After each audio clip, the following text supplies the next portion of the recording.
The color on this rosé is nuts, isn't it?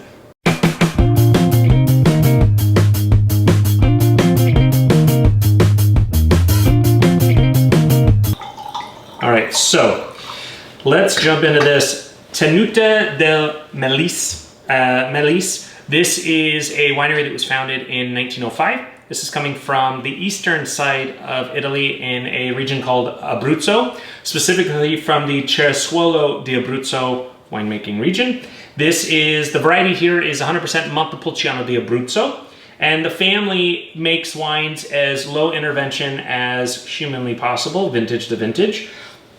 This is in Italian what would be called a Rosato.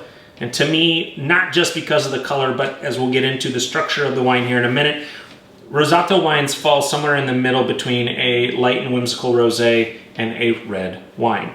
Now you'll notice on the nose, cranberry for days. There's almost no other fruit. Maybe a little bit of tart cherry that comes through there, but cranberry and a little bit of orange rind, primary fruit notes that you get. This is a savory, savory wine. I love these styles of wine.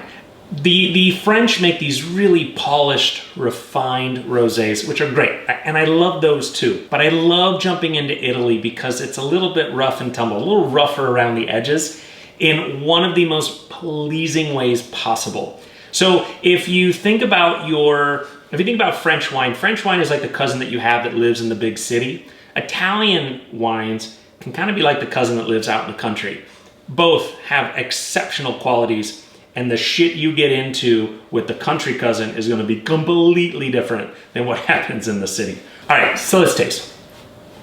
Totally umami savory, right? That cranberry comes through, a little bit of that orange pith, but wow, this has layers on layers. This is super complex. This drinks more like a light red wine, right? So you can have this chilled like you would a rosé, totally great. You can also keep this out of the fridge, put it in for 20-25 minutes before you're gonna drink it. Works just as well. Definitely grilled meats go great with this. Lamb would be exceptional. Pizza would be phenomenal. Red pasta sauce, holy crap. Sky's really the limit with this wine as far as pairings go. It's also incredible on its own. I hope you enjoy this Rosato as much as I do, and I hope you get to enjoy it with some great company. Cheers.